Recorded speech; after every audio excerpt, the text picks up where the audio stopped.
Hello everyone. Today we will deal with the first chapter of the book Kaveri, class 9th English, How I Taught My Grandmother to Read. This story is written by Sudha Murthy. Okay, I will explain line by line in Hindi so that everyone can understand. So let's begin. When I was a girl of about 12, I used to stay in a village in North Karnataka with my grandparents.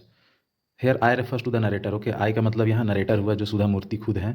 तो जब वो 12 साल की थी तब वो कहाँ रहा करती थी? नॉर्थ कर्नाटका में एक गांव में रहा करती थी अपने ग्रैंड पेरेंट्स लोग के साथ, मतलब अपना दादा दादी लोग के साथ वो रहा करती थी सुधा मूर्ति. दोज डेज यानी कि उन दिनों the transport system was not very good. उन दिनों ट्रांसपोर्ट सिस्टम उतना कोई अच्छा नहीं था, उतना खास नहीं था, गाड़ी घोड़ा उतना ज़्यादा नहीं चलता था. So we use to get the morning paper only in the afternoon. तो इससे क्या होता था कि जो सुबह में मिलना चाहिए जो न्यूज़पेपर, वो दोपहर में मिलता था. The weekly magazine use to come one day late. और जो वीकली मैगज़ीन था वो एक दिन लेट से मिलता था, लेट से आता था. All of us would wait eagerly for the bus which use to come with papers, weekly magazines and the post. तो सारे लोग क्या करते थे? बेसब्री से इंतजार करते थे किसका? बस का, क्योंकि इसी बस से सारा पोस्ट, न्यूज़पेपर, ओके, मैगजीन इसी बस से आता था. At that time Triveni was a very popular writer in the Kannada language. तो उस समय त्रिवेणी जो थी वो बहुत ही ज़्यादा पॉपुलर और बहुत फेमस राइटर थी कन्नड़ लैंग्वेज में. ठीक है, क्योंकि ये स्टोरी कर्नाटका का है तो इसीलिए कन्नड़ लैंग्वेज में त्रिवेणी लिखती थी. She was a wonderful writer. Her style was easy to read and very convincing. तो जो त्रिवेणी जो थी उनका लिखने का जो तरीका था बहुत आसानी से लोग पढ़ पाते थे उसको, और वेरी कन्विंसिंग, मतलब कोई भी लोग उसकी स्टोरी को तुरंत कन्विंस हो जाते थे, मतलब विश्वास हो जाता था उनकी स्टोरी पर. Her stories usually dealt with the complex psychological problems in the lifes of ordinary people and were always very interesting. उनके जितने भी स्टोरी थे वे सारे ऑर्डिनरी पीपल पर बेस्ड थे, मतलब साधारण लोगों पर आधारित उनका स्टोरी रहता था. कैसे वो लोग प्रॉब्लम फेस कर रहे हैं, इमोशनल प्रॉब्लम फेस कर रहे हैं, मेंटल प्रॉब्लम फेस कर रहे हैं, उसी से रिलेटेड उनका स्टोरी रहता था, इसीलिए वो बहुत इंटरेस्टिंग हुआ करता था. ठीक है. Unfortunately for the Kannada literature she died very young. Even now after 40 years people continue to appreciate her novels. Literature में वो बहुत ही जल्दी उनका डेथ हो जाता है, लेकिन 40 साल बाद भी उनका जो नॉवेल्स है, जो स्टोरीज़ है, वो बहुत पॉपुलर रहता है, क्योंकि उनका लिखने का स्टाइल बहुत ही इंटरेस्टिंग था. तो उनके डेथ के 40 साल बाद भी उनका नॉवेल्स का दबदबा कंटिन्यू रहता है. ठीक है. One of her novels called Kashi Yatre was appearing as a serial in Kannada weekly Karmaveera दिन. तो उन दिनों तो उनका एक नॉवल था, क्या था? काशी यात्रे. ठीक है. तो वो सीरियली आता था एक मैगजीन में, जिस मैगजीन का क्या नाम था? कर्मवीरा. कर्मवीरा मैगजीन में जो काशी यात्रे जो नॉवेल था वो सीरियली आता था, मतलब फर्स्ट वीक एक एपिसोड, फिर सेकेंड वीक, इस टाइप से सीरियल आया करता था. ठीक है, Karmaveera. It is the story of an old lady and her ardent desire to go to Kashi और वाराणसी. तो उस स्टोरी में क्या होता है कि एक ओल्ड लेडी होती है जिसको आर्डेंट डिज़ायर, मतलब बहुत ज़्यादा, ardent means very keen, okay, मतलब उसको बहुत ज़्यादा इच्छा होता है, बहुत ज़्यादा शौक होता है कि वो काशी जाए. Most Hindus believe that going to Kashi and worshipping lord Vishweshwara is the ultimate punya. क्योंकि बहुत सारे हिंदू को ये लगता है कि अगर काशी जाकर लॉर्ड विश्वेश्वरा की पूजा की जाए तो उन्हें पुण्य मिलेगा. ठीक है, ब्लेसिंग्स मिलेगा. This old lady also believed in this. और जो ओल्ड लेडी थी उनको भी यही लगता था. And her struggle to go there was described in that novel. और उन्हीं का स्ट्रगल को डिस्क्राइब किया गया इस नोवेल में, कैसे वो प्रॉब्लम का फेस करती है, कैसे. In the story where in the story there was also a young orphan girl who falls in love but there was no money for the wedding. और उस स्टोरी में क्या होता है कि एक orphan गर्ल होती है, ठीक है, यानी कि एक अनाथ लड़की होती है जो प्यार में पड़ जाती है, लेकिन उसके पास शादी करने के लिए एक भी पैसा नहीं होता है. इन द एंड, अंत में, the old lady gives away all her savings. जो ओल्ड लेडी थी वो अपना जितना भी बचत करती है, वो सारा जो पैसा जमा करके रखी थी काशी यात्रा जाने के लिए, वो सारा किसको दे देती है? इस लड़की को दे देती है, इस अनाथ लड़की को. She says the happiness of this orphan girl is more important than worshipping lord Vishweshwara at Kashi. और वो बूढ़ी औरत जो थी वो सारा अपना सेविंग्स दे देती है इस लड़की को, और बोलती है कि इसका खुशी जो है, इस लड़की का खुशी, लॉर्ड विश्वेश्वरा को काशी जाके उसको पूजा करने से उससे ज़्यादा खुशी इस लड़की का खुशी है, इसीलिए वो सारा सेविंग्स इस लड़की को दे देती ताकि वो शादी कर ले. माई टक्का neighbour went to school so she could not read. तो उनकी जो ग्रैंड मदर होती है सुधा मूर्ति की, उसका नाम क्या है? क्रिश टक्का. तो वो कभी स्कूल ही नहीं गई थी, इसीलिए उसको पढ़ना नहीं आता था. Every Wednesday the magazine would come and I would read the next episode of this story to her. तो हर वेडनेसडे को वो मैगजीन आता था, कर्मवीरा मैगजीन, जिसको नरेटर यानी कि सुधा मूर्ति खुद पढ़कर सुनाती थी उसका अगला एपिसोड. हर वेडनेसडे को नया नया एपिसोड आता था, उस एपिसोड को पढ़ के अपना ग्रैंड मदर को सुनाया करती थी. During that time, she would forget all her work and listen with the greatest concentration. तो उस समय क्या करती थी उसकी ग्रैंड मदर? सारा काम को भूल जाती थी, सारा काम छोड़ देती थी और बहुत ही ध्यान से सुनती थी उस स्टोरी को. Later she could repeat the entire text by heart. और फिर बाद में क्या करती थी? वो इतना ध्यान से सुनती थी, उसको पूरा याद हो जाता था, पूरा टेक्स्ट याद हो जाता था, पूरा एपिसोड याद हो जाता था. My grand mother too never went to Kashi and she identified her self with the novel's protagonist. तो उनकी जो ग्रैंड मदर है सुधा मूर्ति की, वो भी कभी काशी नहीं गई थी, इसीलिए उनको लगता था कि जो नोवेल्स में जो प्रोटैगनिस्ट है, protagonist means main character, okay, जैसे कि इस नोवेल में मेन कैरेक्टर ओल्ड लेडी थी, तो उसी तरीके से ग्रैंड मदर सोचती थी कि वो खुद को रिलेट कर पाती थी, क्योंकि उसके ग्रैंड मदर को भी काशी जाने का मन था और नोवेल में भी एक ओल्ड लेडी, उनको भी काशी जाना था, तो खुद से रिलेट कर पाती थी उस स्टोरी से। She more than nobody anybody else. So more than anybody else, she was the one of the most interested in knowing what happened next in the story. तो बाकी लोगों से ज़्यादा, ठीक है, सबसे ज़्यादा इंटरेस्टेड ग्रैंड मदर रहती थी नेक्स्ट एपिसोड जानने के लिए, स्टोरी का नेक्स्ट पार्ट जानने के लिए। क्यों? क्योंकि वो खुद को रिलेट कर पाती थी उस स्टोरी से, इसलिए उसको बहुत ज़्यादा लगाव हो गया था उस स्टोरी से। And use to insist that I read the serial out to her, और वो इंसिस्ट यानी कि जोर देती थी क्या, किस पर, उस स्टोरी को पढ़ने के लिए, ठीक है, वो अपने ग्रैंड डॉटर को कहती थी कि मुझे पढ़ के सुनाओ इस स्टोरी को। After hearing what happened next in Kashi Yatra, she would join her friends at the temple courtyard. तो जब सुन लेती थी काशी यात्रा का जो लेटेस्ट एपिसोड, जब वो उनकी ग्रैंड मदर सुन लेती थी, उसके बाद क्या करती थी, वो अपने दोस्त लोग के साथ temple courtyard, okay, courtyard means the मतलब आंगन, ठीक है, तो जो मंदिर का जो आंगन था वहाँ अपने दोस्त लोग के साथ ज्वाइन कर लेती थी, अपने दोस्त लोग से मिलती थी और डिस्कशन करती थी। Where we children would also gather to play hide and seek, जहाँ we means Sudha Murty and the children, okay, तो वो लोग भी वहाँ इकट्ठे होकर अपना लुका छिपी या कोई भी गेम खेलते रहते थे, और उनकी ग्रैंड मदर भी अपने फ्रेंड्स से डिस्कस करती थी लेटेस्ट एपिसोड, ठीक है। देखिए, देख सकते हैं आप लोग किस तरीके से उनकी ग्रैंड मदर जो है डिस्कस किया करती थी अपने फ्रेंड्स लोग के साथ, और यहाँ देख सकते हैं आप लोग कैसे वो लोग हाइड एंड सीक खेल रहे हैं। She would discuss the latest episode with her friends, और वे क्या करती थी, जो लेटेस्ट एपिसोड रहता था वो अपना दोस्त लोग के साथ डिस्कस करती थी। At that time I never understood why there was so much of debate about the story. तो उस समय क्या होता है कि नरेटर यानी कि सुधा मूर्ति को पता नहीं चलता, समझ नहीं आता है कि क्यों इतना क्रेज क्यों है इस स्टोरी का, ठीक है, कि इतना डिबेट क्यों होता है इस स्टोरी का, इतना क्रेज क्यों है। Once I went for a wedding with my cousins to the neighbouring village, तो कि वो अपने पड़ोस वाला गाँव चले जाती है, क्यों, अपने कजन्स लोग के साथ, क्योंकि वहाँ शादी होता है, ठीक है। In those days A wedding was the greatest event, तो उन दिनों क्या, शादी एक बहुत बड़ा इवेंट हुआ करता था, ठीक है, लोग बहुत इंजॉय करते थे शादी में। We children enjoyed our selves thoroughly, तो वो लोग भी, जो बच्चा लोग थी सुधा मूर्ति और उनके दोस्त लोग, वो लोग भी बहुत खूब इंजॉय की उस शादी में। We would eat and play endlessly savouring the freedom because all the elders were busy. तो वो लोग क्या करते थे, वो लोग खाते थे, खेलते थे, एकदम अनलिमिटेड, मतलब खेल रहे हैं, कूद रहे हैं, ठीक है। Savouring means enjoying to the fullest, मतलब बहुत ज़्यादा इंजॉय करना, पूरा फ्रीडम के साथ वो लोग इंजॉय करते थे, क्योंकि शादी में सब लोग बिजी रहता है, ठीक है, तो इन लोग में कोई ध्यान नहीं देता था, ये लोग फुल इंजॉय कर रहा है। I went for a couple of days but ended up staying there for a week. तो वो तो गई थी, तो ही कपल ऑफ डेज मीन्स मतलब यही 1-2 दिन के लिए गई थी शादी में, लेकिन क्या होता है कि वो 1 सप्ताह तक रुक जाती है, क्योंकि उनको मज़ा आ रहा होगा तो वहाँ रुक गई। When I came back to my village I saw my grand mother in tears, लेकिन क्या होता है कि जब वो गाँव फिर दोबारा वापस आती है तो देखती है कि उसके ग्रैंड मदर जो है वो रो रही। I was surprised for I had never seen her cry even in the most difficult situations. तो जो सुधा मूर्ति है वो सरप्राइज हो जाती है, वो चौंक जाती है कि अरे मेरे ग्रैंड मदर क्यों रो रही है, ठीक है, वो surprise, okay, I was surprise, वो चौंक जाती है। For I had never seen her cry, वो कभी भी नहीं रोते हुए देखी थी अपनी ग्रैंड मदर को, सबसे ज़्यादा डिफिकल्ट सिचुएशन में भी, ठीक है।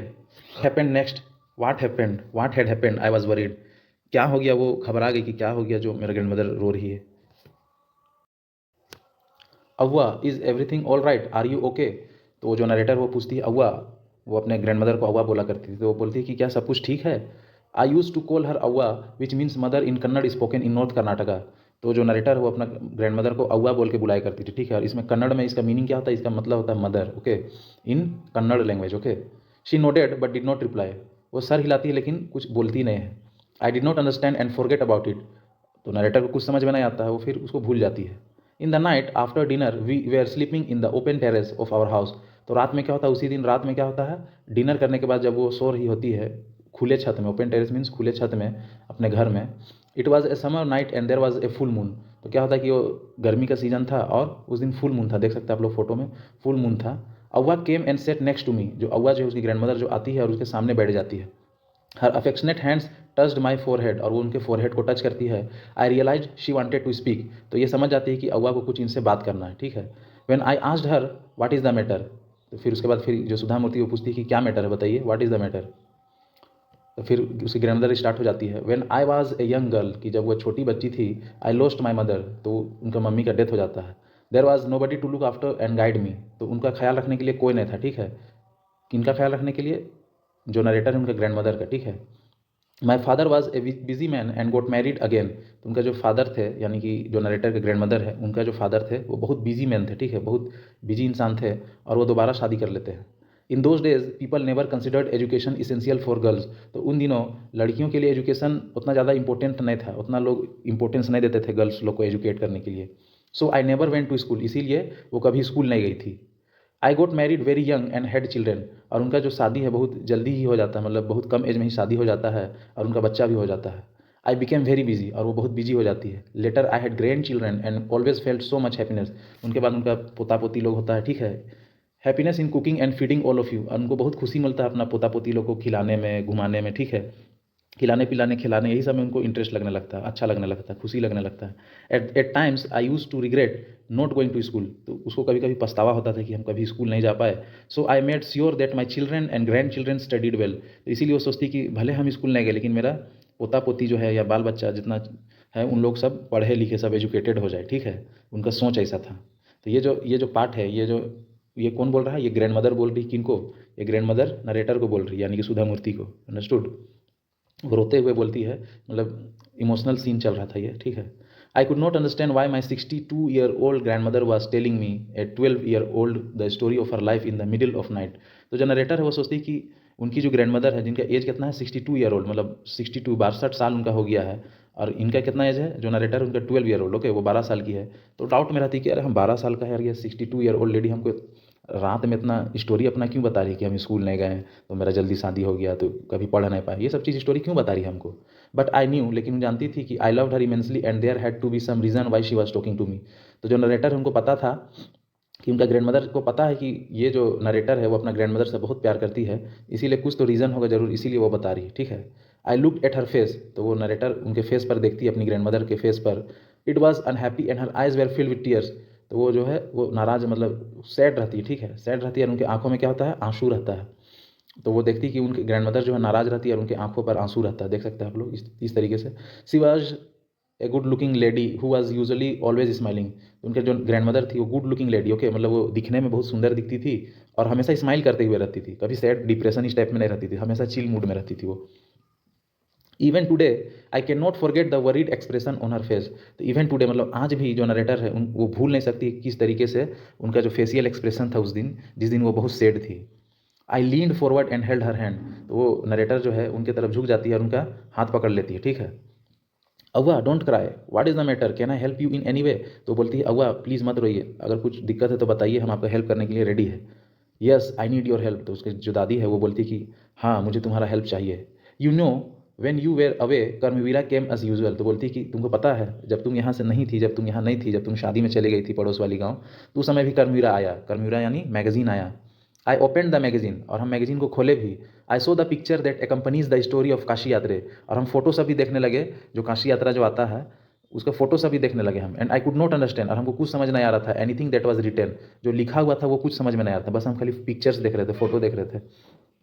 Many times I rubbed my hands over the pages wishing they could understand what was written. तो वो क्या करती है, बहुत बार वो अपना हाथ को रगड़ती है, पेज को छूती है, और सोचती कि काश हम पढ़ पाते जो लिखा हुआ उसको, काश हम उसको समझ पाते।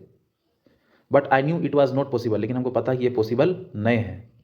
If only I was educated enough. लेकिन ये पॉसिबल तब होता जब वो एजुकेटेड होती, जब उनको पढ़ने का आइडिया होता किस तरह से रीडिंग किया जाता है, समझ पाती जो पढ़ती उसको।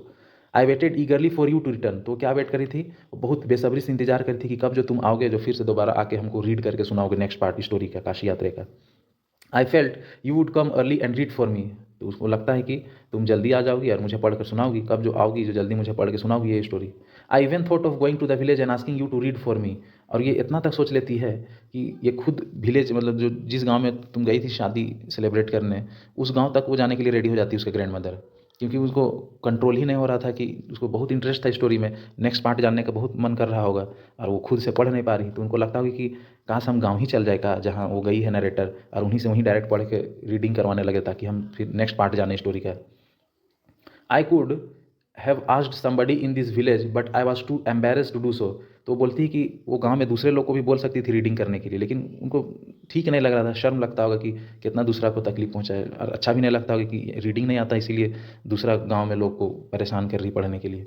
I felt very dependent and helpless. तो वो बहुत हेल्पलेस फील करती है, बहुत मतलब लाचार फील करती है, क्योंकि ना खुद पढ़ पा रही, ना शर्म के मारे दूसरों को रीडिंग करवा पा रही। We are well off but what is the use of money when I can not be independent. तो बोलती है कि हम लोग तो सब ठीक चल रहा है, ठीक ठाक सब चल रहा है, लेकिन इस पैसे का क्या यूज होगा जब हम खुद दूसरे पर डिपेंड है। तो मतलब रीडिंग करने के लिए तो दूसरे पे ही ना डिपेंड है उसके ग्रैंड मदर, वो तो इंडिपेंडेंट नहीं है, तो ऐसा पैसा का क्या use. Okay, I did not know about what to answer. तो here I refers to Sudha Murty, okay the narrator. तो उनको पता नहीं था कि क्या आंसर दिया जाए इसका। अवा कंटिन्यूड, लेकिन जो ग्रैंड मदर है वो कंटिन्यू कर रही है अपनी story. I have decided I want to learn the Kannada alphabet from tomorrow onwards. वो तो उसकी ग्रैंड मदर बोलती है कि हम डिसाइड किए हैं कि कल से हम कन्नड़ अल्फ़ाबेट सीखेंगे। I will work very hard, और हम बहुत मेहनत करेंगे। I will keep Saraswati Puja day during Dussehra as the deadline.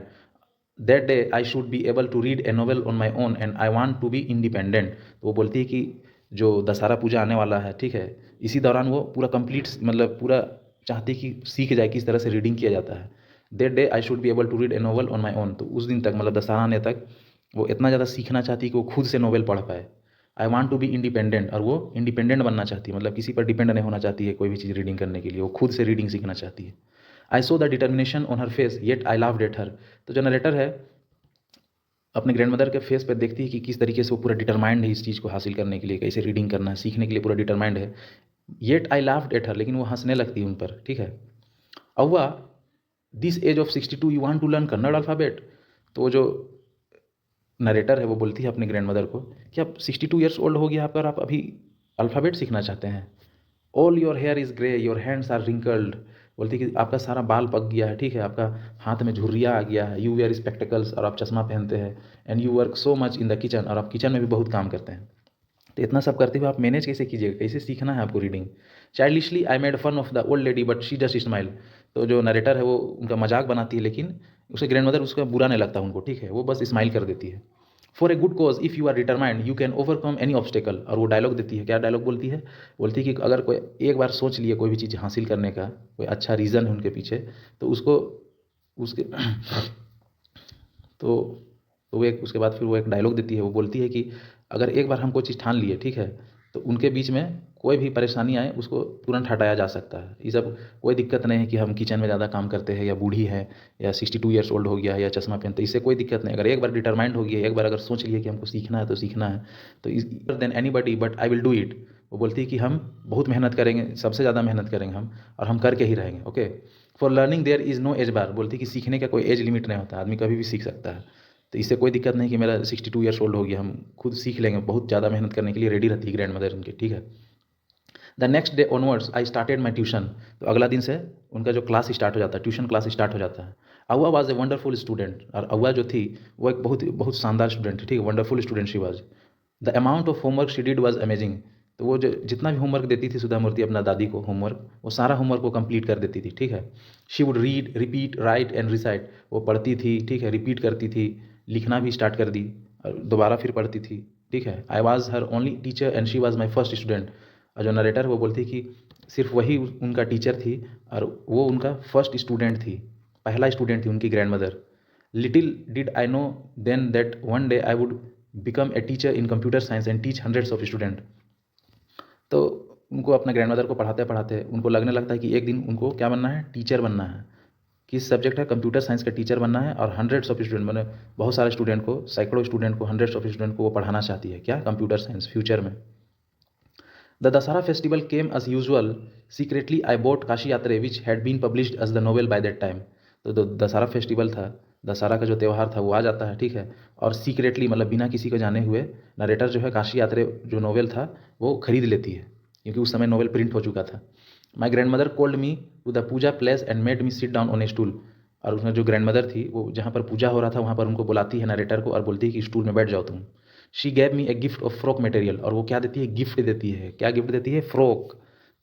Then she did something unusual, लेकिन उसके बाद कुछ अजीब सा काम करती है। She bent down and touch the she bent down and touched my feet. वो झुक जाती है और पैर छू लेती है, किसका, नरेटर का। I was surprised and taken aback. तो वो बहुत ही ज़्यादा सरप्राइज हो जाती है। ओके, टेकन अबेक मीन्स बहुत ज़्यादा सरप्राइज हो जाना। Elders never touch the feet of youngster, क्योंकि जो बड़े लोग हैं वो छोटे लोगों का कभी पैर नहीं छूते, इसीलिए वो ज़्यादा सरप्राइज हो जाती है। We have always touch the feet of god elders and teachers. तो जो नरेटर है वो बोलती है कि हम लोग हमेशा भगवान का, या फिर जो बड़े लोग हैं उनका, या फिर एक शिक्षक का हमेशा पैर छुआ करते थे, ना कि छोटा बच्चा लोग का, ठीक है। We consider that as a mark of respect. और ये क्यों किया जाता है? ये एक इंडियन कल्चर में ये एक रेस्पेक्ट देने का प्रोसेस है, ठीक है। ये एक इंडियन कल्चर में रेस्पेक्ट देने का चीज़ है कि किसी का पैर छूना यानी कि उनको रेस्पेक्ट देना। It is a great tradition but today the reverse had happened, it was not correct. तो बोलती है कि ये जो है ये रिवाज जो है ये बहुत ख़ास रिवाज है, किसी का पैर छू के इज्जत करना। लेकिन आज उल्टा हो गया। आज मतलब ग्रैंड मदर जो है नरेटर का फीट छू देती है, नरेटर का पैर छू देती है। तो ये सही नहीं था, इट वाज नॉट करेक्ट, ठीक है, क्योंकि वो तो बड़ी थी लेकिन छोटे का पैर छू देती है, छोटा बच्चा का। She said I am touching the feet of a teacher. लेकिन वो क्या बोलती है grand mother? I am touching the feet of a teacher, हम तुम्हारा नहीं एक शिक्षक का पैर छू रहे हैं, नॉट माई ग्रैंड डॉटर। क्या बोलती है कि मैं तुम्हारा पैर नहीं छू रही हूँ, एक शिक्षक का पैर छू रही हूँ। क्यों? क्योंकि तुम मेरा ग्रैंड डॉटर तो हो ही, लेकिन तुम मेरा टीचर हो। तो आज हम जो पैर छू रहे हैं वो अपना ग्रैंड डॉटर यानी कि अपना पोती का पैर नहीं छू रहे हैं, एक शिक्षक का पैर छू रहे हैं। A teacher who taught me so well with so much affection that I can read any novel confidently in such a short period. तो बोलती है कि तुम एक ऐसा टीचर हो जो हमको इतना अच्छा सिखा दिया रीडिंग करना कि अब हम कोई भी नोवेल कॉन्फिडेंट के साथ पढ़ सकते हैं। अब बहुत ही शॉर्ट पीरियड में, बहुत कम समय में तुम सिखा दिया हमको रीडिंग करना। नाउ आई एम इंडिपेंडेंट, और अब हम इंडिपेंडेंट है, अब किसी में डिपेंड नहीं करना पड़ेगा रीडिंग के लिए। It is my duty to respect a teacher, और ये मेरा ड्यूटी है, ये मेरा कर्तव्य है कि एक टीचर का रिस्पेक्ट करें। Is it not written in our scriptures that a teacher should be respected? तो बोलती है कि क्या हम लोग का धार्मिक किताब में ये नहीं लिखा हुआ है कि टीचर का रिस्पेक्ट करना चाहिए? लिखा ही हुआ है, इर्रेस्पेक्टिव ऑफ। अगर शिक्षक का जेंडर या एज नहीं देखना चाहिए उनको रिस्पेक्ट करने के लिए, चाहे वो मैम हो या सर हो, या उनका एज कम हो या ज़्यादा हो, उनको रिस्पेक्ट देना चाहिए। ऐसा कहाँ लिखा हुआ है? ऐसा होली स्क्रिप्चर्स में लिखा हुआ है, ठीक है। I did return her namaskara to her by touching her feet and gave me, I did return her namaskara to her. तो वो जो है, जो नरेटर है वो उनको भी नमस्कार करती है, बाई टचिंग हर फीट, उनका भी पैर छूती है, because she is her grandmother, that's why. And gave my gift to my first student, और वो गिफ्ट देती है अपना पहला स्टूडेंट को। उनका पहला स्टूडेंट कौन है? Grand mother, okay. She opened it and red immediately the title Kashi यात्रा। और जो ग्रैंड मदर है तुरंत गिफ्ट को खोलती है और देखती है कि उसमें जो बुक है, जो नोवेल है, वो क्या है? काशी यात्रा है, जो त्रिवेणी लिखी थी। And publishers name, I knew then that my student had passed with flying colours. और नरेटर समझ जाती कि वो उसका स्टूडेंट जो है पास हो गई। क्यों? क्योंकि अब उसको पढ़ना आ गया, ठीक है। और वो बहुत हैप्पी, बहुत खुश हो जाती है, दोनों खुश हो जाती है। ग्रैंड मदर खुश हो जाती है कि अब हमको पढ़ना आ गया, हम कोई भी बुक पढ़ लेंगे, और नरेटर खुश हो जाती है कि हम अपना ग्रैंड मदर को पढ़ना सिखा दिया, वो कभी भी पढ़ सकती है खुद से दुनिया का कोई भी नोवेल, कोई भी बुक। तो इसी तरह से जो स्टोरी का एंड हो जाता है। ये स्टोरी सुधा मूर्ति लिखी है, ठीक है। इफ़ यू लाइक, अगर आपको वीडियो अच्छा लगा तो सब्सक्राइब करें, और अगर कोई दूसरा टॉपिक का वीडियो चाहते हैं तो उस चैप्टर का नाम कमेंट करें।